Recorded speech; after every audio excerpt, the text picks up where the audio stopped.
नमस्कार दोस्तों।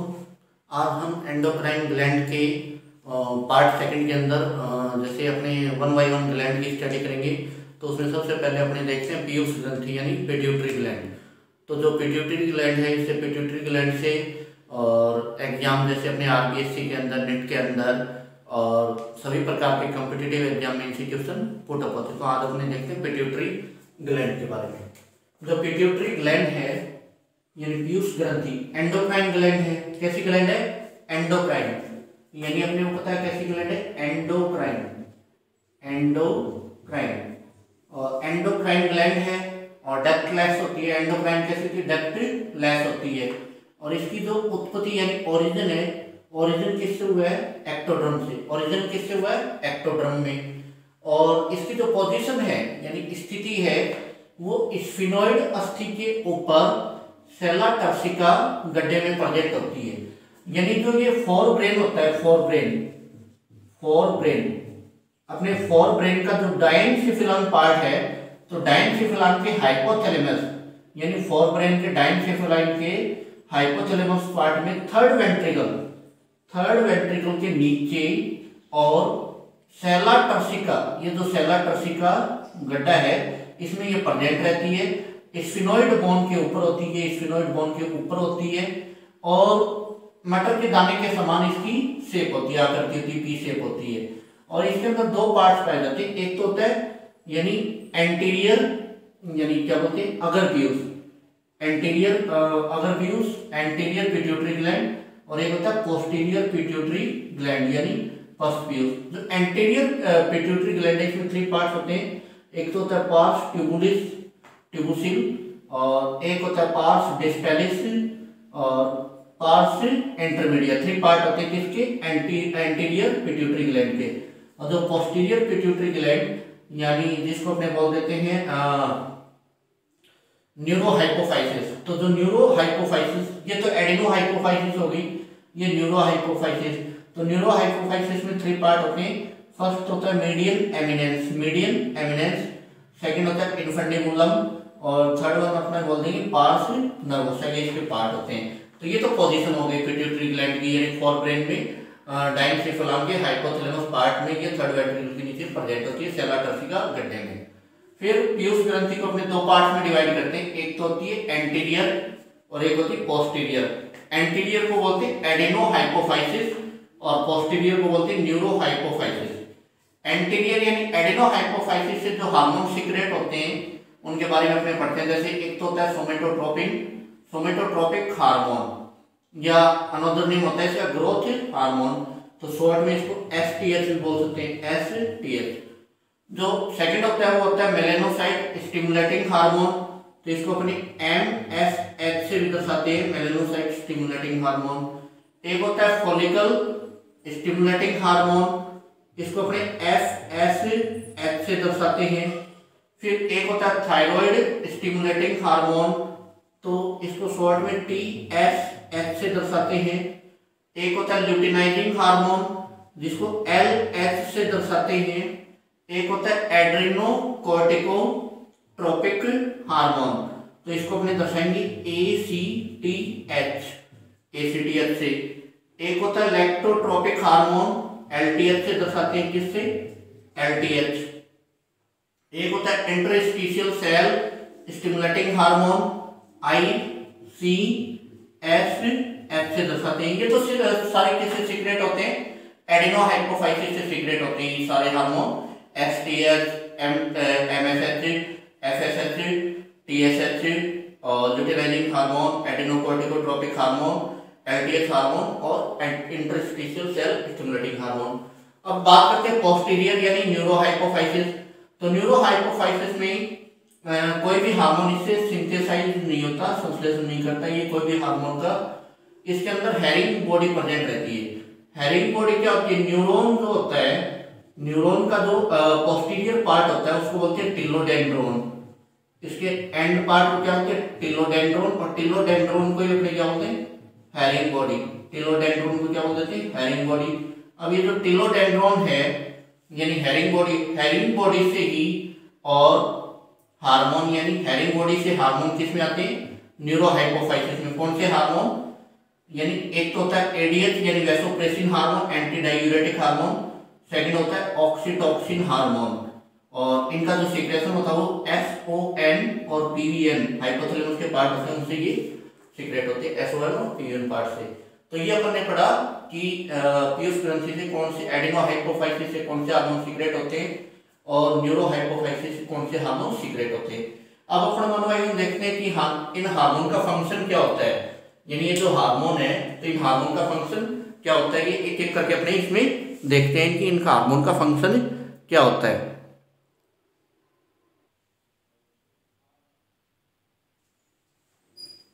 इसमें देखिए अपने hormone one by one function पढ़ रहे हैं।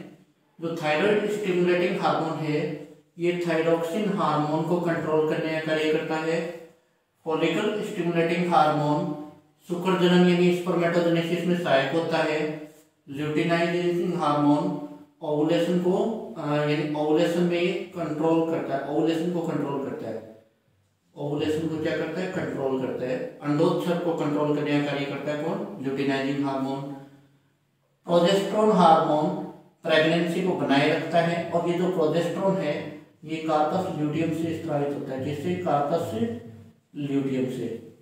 एलटीएच हार्मोन लैक्टोट्रोपिक हार्मोन स्तन ग्रंथि की वृद्धि व विकास में सहायक होता है, और बच्चे के जन्म के बाद जो फर्स्ट टाइम मिल्क सीक्रेट होता है वो लैक्टोट्रोपिक हार्मोन यानी प्रोलैक्टिन हार्मोन के प्रभाव में होता है। उसके बाद इंटरस्टिशियल सेल स्टिमुलेटिंग हार्मोन ये अंतराली या जो लैडिंग कोशिका उससे टेस्टोस्टेरोन का सीक्रेशन में सहायक होता है। उसके बाद मेलानोसाइट स्टिमुलेटिंग हार्मोन ये क्या करता है, जो गहरी त्वचा होती है उसको हल्की त्वचा में बदलता है, और इसमें हेल्पफुल होते हैं मेलेटोनिन। उसके बाद ग्रोथ हार्मोन या अपना सोमेटोट्रोपिक हार्मोन होता है, तो इसका जैसे हाइपोसिक्रेशन यानी अल्प स्त्राव हो, तो अल्प स्त्राव से क्या होता है, ग्रोथ हार्मोन के अल्प स्त्राव से जो चाइल्ड यानी बच्चे होते हैं उनमें बोनापन आ जाता है, जबकि जो वयस्क होते हैं उनमें साइमोन्स बीमारी हो जाती है।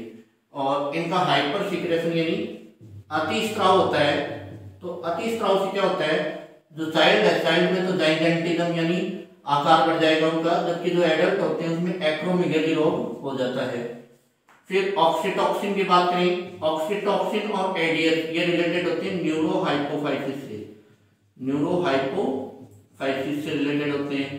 अब न्यूरो हाइपोफाइसिस के अंदर जो पीवीएन होती है हाइपोथैलेमस की, तो ऑक्सीटॉक्सिन पीवीएन से होता है, और ये हेल्पफुल होता है कि इसमें दुग्ध निष्कासन में सहायक होता है, और जो गर्भाशय की अरेखित पेशियों को सिकुड़ कर ये प्रसव के समय क्या करता है, लेबर पेन उत्पन्न करता है, दर्द उत्पन्न करता है। उसके बाद एडीएच होता है, एडीएच हाइपोथैलेमस की एसओएन से सीक्रेट होता है, और एडीएच हार्मोन की कमी से डायबिटिक इंसिपिडस बीमारी हो जाती है, और डायबिटिक इंसिपिडस में क्या है, बार बार मूत्र आने की व्याधि यानी यूरिन में पानी की मात्रा क्या हो जाती है, बढ़ जाती है। तो ये अपन ने पढ़ा कि इसमें जो पीयूष ग्रंथि से यानी पीयूष ग्रंथि के दो पार्ट है, एडिनो हाइपोफाइसिस और न्यूरो हाइपोफाइसिस, दोनों से जो हार्मोन सीक्रेट होते हैं उनका क्या क्या रोल और फंक्शन होता है। अब इसके अपने बात पढ़ते हैं थायराइड ग्लैंड के बारे में। किसमें पढ़ते हैं, थायराइड ग्लैंड के बारे में। अब अपने बात करते हैं, जैसे थायराइड ग्लैंड की बात करें, जो थायराइड ग्लैंड है इसका जो ओरिजिन है ये किससे होता है, एक्टोडर्म से, और इसकी थायराइड ग्लैंड की जो पोजीशन है ये लैरिंग्स व ट्रेकिया के जंक्शन पर प्रेजेंट रहती है, और इसी में जो थायराइड पॉली होती है, थायराइड पॉली के ऊपर पैराथायराइड ग्लैंड की एक जोड़ी पाई जाती है, जिनसे कौन से हार्मोन सीक्रेट होते हैं, कोलिप्स हार्मोन सीक्रेट होते हैं। और कोलिप्स हार्मोन क्या करते हैं, ये कैल्शियम और फास्फेट की मात्रा का नियंत्रण करते हैं। कोलिप्स हार्मोन का वर्क क्या होता है, कैल्शियम और फास्फेट की मात्रा का नियंत्रण, और ये किससे सीक्रेट होते हैं, पैराथायराइड ग्लैंड से। और पैराथायराइड ग्लैंड कहाँ पे पाई जाती है, थायराइड ग्लैंड की जो पाली होती है उसमें प्रेजेंट रहती है। और जो कोलिप्स हार्मोन है, कोलिप्स हार्मोन की कमी से कौन सी डिजीज होती है, हाइपोकैल्सीमिया टिटेनी। एंड कोलिप्स हार्मोन की अधिकता से कौन सी बीमारी होती है, ऑस्टियोपोरोसिस, जिसमें कैल्शियम सीक्रेशन बढ़ जाता है, जिससे हड्डियां क्या होती है, कमजोर हो जाती है, विघटन होना प्रारंभ हो जाता है। फिर जो पैराफोलिकल सेल है, पैराफोलिकल सेल ये पाई जाती है, फॉलिकल सेल के बीच में छोटी छोटी सेल पाई जाती है जिन्हें पैराफोलिकल सेल बोलते हैं। और पैराफोलिकल सेल या सी सेल, इनसे कौन सा हार्मोन सीक्रेट होता है, कैल्सिटोनिन। कौन सा, कैल्सिटोनिन। फिर इसी में एक अनदर हार्मोन होता है थायरोक्सिन हार्मोन। थायरोक्सिन हार्मोन की जो कमी होती है, थायरोक्सिन हार्मोन की कमी से बच्चों में कौन सी डिजीज होती है, क्रिटिनिज्म। और एडल्ट होता है, एडल्ट के अंदर एक तो हाशिमोटो डिजीज होती है, एक मिक्सोडिमा भी होती है। कौन सी होती है, मिक्सोडिमा और एक हाशिमोटो डिजीज, ये दो डिजीज होती है एडल्ट के अंदर। और जैसे थायरोक्सिन की अधिकता हो जाए तो अधिकता से एक तो पलूमर रोग होता है, एक ग्रेव्स डिजीज होती है, एक गैंगापन। तो ये सारा किसके बारे में, थायराइड ग्लैंड के बारे में। और थायराइड ग्लैंड से भी एग्जाम में क्वेश्चन पुट अप होता है। थायराइड के बाद अपनी अनदर ग्लैंड आती है एड्रिनल ग्लैंड। कौन see another gland, adrenal gland. अपने बात करते हैं एड्रिनल ग्लैंड। एड्रिनल ग्लैंड होती है, एड्रिनल ग्लैंड को अपने दो पार्ट में डिवाइड करते हैं, एड्रिनल कॉर्टेक्स और एड्रिनल मेडुला। एड्रिनल कॉर्टेक्स है, इसकी उत्पत्ति होती है मेसोडर्म से, जबकि एड्रिनल मेडुला है, इसकी उत्पत्ति किससे होती है, एक्टोडर्म से। एड्रिनल कॉर्टेक्स के 3 पार्ट होते हैं, एक तो होता है जोना ग्लोमेरुलोसा। तो जोना ग्लोमेरुला से मिनरलोकॉर्टिकॉइड सीक्रेट होता है, जो सोडियम, पोटेशियम और क्लोराइड की मात्रा का क्या करता है, नियंत्रण करता है शरीर के अंदर। सेकंड पार्ट होता है इसमें जोना फेसिकुलेटा। जोना फेसिकुलेटा से ग्लूकोकॉर्टिकॉइड सीक्रेट होता है, इसका एंड होता है कोर्टिसोल, इसमें पाया जाता है। जोना रेटिकुलेटा थर्ड पार्ट होता है, जिससे sex hormone, androgen, oestrogen secrete होते हैं। इसकी जो कमी होती है, यानी एड्रिनल कॉर्टेक्स की कमी से एडिशन रोग होता है, जबकि एड्रिनल कॉर्टेक्स की अधिकता से कुशिंग डिजीज होती है। कौन सी, कुशिंग। उसके बाद एड्रिनल मेडुला की बात करें, एड्रिनल मेडुला है, ये एक्टोड्रम से ड्राइव होता है और इसके अंदर दो पाए जाते हैं, एक तो एड्रेनालिन या एपिनेफ्रिन, या नॉर एड्रेनालिन या नॉर एपिनेफ्रिन। अब ये जो एड्रेनालिन और जो नॉर एड्रेनालिन है, इनको सम्मिलित रूप से अपने बोलते हैं कैटकोलेमाइन। क्या बोलेंगे, कैटकोलेमाइन। और ये क्या होते हैं, यानी जो एड्रेनालिन, इनको आपातकालीन हार्मोन भी बोलते हैं, क्योंकि ये फियर, फाइट और फ्लाइट, यानी 3F हार्मोन बोलते हैं। फियर, फाइट और फ्लाइट के टाइम ये एक्टिव होते हैं। और 4S हार्मोन भी बोलते हैं, क्योंकि स्ट्रेस हार्मोन भी बोलते हैं इनको, साल्ट रिटेनिंग हार्मोन भी, शुगर मेटाबॉलिज्म में भी हेल्पफुल होते हैं, सेक्स हार्मोन, तो इसे 4S भी बोलते हैं। और एड्रिनल जो मेडुला होता है, इसकी कमी से क्या होता है, हार्ट बीट होती है वो क्या हो जाती है, बढ़ जाती है। हार्ट बीट क्या हो जाएगी अपनी, तेज हो जाती है हार्ट बीट। तो ये अपना एड्रिनल ग्लैंड है। एड्रिनल ग्लैंड के बाद अपने बात करते हैं, इसमें छोटी छोटी 1-2 ग्लैंड और है। अब इसमें अपने 2 ग्लैंड की बात और करते हैं। एक तो देख पीनियल ग्लैंड। जो पीनियल ग्लैंड होती है, पीनियल ग्लैंड की जो उत्पत्ति होती है वो किससे होती है, एक्टोड्रम। पीनियल ग्लैंड किससे, एक्टोड्रम से उत्पन्न होती है। और इसको जैविक घड़ी भी बोलते हैं, बायोलॉजिकल क्लॉक यानी जैविक घड़ी भी बोलते हैं। और जैविक घड़ी इसको क्यों बोलते हैं, क्योंकि ये सूर्य के प्रकाश में तो एक्टिव हो जाती है, जब सूर्य का प्रकाश नहीं रहता तो इनएक्टिव रहती है, इसलिए इसको जैविक घड़ी बोलते हैं। और इससे मेलेटोनिन हार्मोन का सिक्रेशन होता है। जो मेलेटोनिन हार्मोन का फंक्शन अपने को पता है, ये गहरी त्वचा को हल्के त्वचा में बदलता है, कौन, मेलेटोनिन हार्मोन।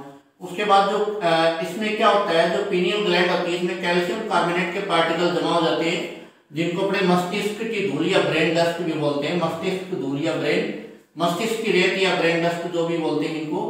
और कई बार क्या होता है, पीनियल ग्लैंड को अपने जल्दी निकाल देते हैं, तो पीनियल ग्लैंड को यदि निकाल देंगे तो जो यौवनावस्था है वो जल्दी आ जाएगी मनुष्य के अंदर, पीनियल ग्लैंड को निकालने पर। उसके बाद जैसे थाइमस ग्रंथि की बात करें तो ये हृदय के पास होती है और ट्रेकिया से जुड़ी होती है।